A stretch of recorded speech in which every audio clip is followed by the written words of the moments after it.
வணக்கம். என் பேர் புவனேஸ்வரி. நான் சேலம் சோளம்பலம் லைன்ல குடியிருக்கிறோம்.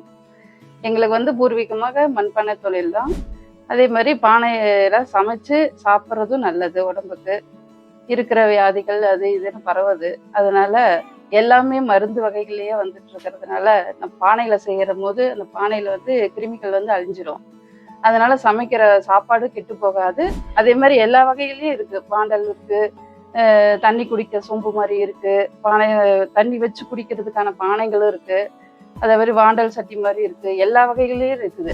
அதெல்லாம் கோயில்ல யூஸ் பண்ற மாதிரி கரகம், பொம்மைங்க, மாடு வேண்டிக்கிட்டு மாடு இதெல்லாம் வைக்கலாம். அதெல்லாம் அது இது மாதிரி தீபத்துக்கும் இவ்வளவு பெரிய விளக்கு வரைக்கும் இருக்கு. பெரிய தீபம் ஏத்துற வரைக்கும் விளக்கு இருக்கு. சின்ன விளக்குல அகல் விளக்குல இருந்து பெரிய விளக்கு வரைக்கும் இருக்கு. அனைத்து பொருளுமே இருக்கு. பொங்க பானையில பொங்கல் வச்சு நம்ம சூரிய பகவானுக்கு நன்றி செலுத்துற வகையிலையும், மாட்டு பொங்கல் அன்னைக்கு மாடுங்களுக்கு பொங்கல் வச்சு இந்த பானையில பொங்கல் வச்சு அந்த சாதத்தை உருண்டை பிடிச்சி மாட்டுங்களுக்கு கொடுப்பாங்க. பூசணிக்காய் தனியா வேக வச்சு அந்த ஒரு மண்பானையில செய்யறது அவ்வளோ ஒரு நல்லது. நம்ம கடவுளுக்கு ஒரு நன்றி சொல்ற வகையிலையும், விவசாயிங்களுக்கு ஒரு நன்றி சொல்ற வகையிலையும் பானையில பொங்கல் வச்சு செய்யறது ரொம்ப நல்லது.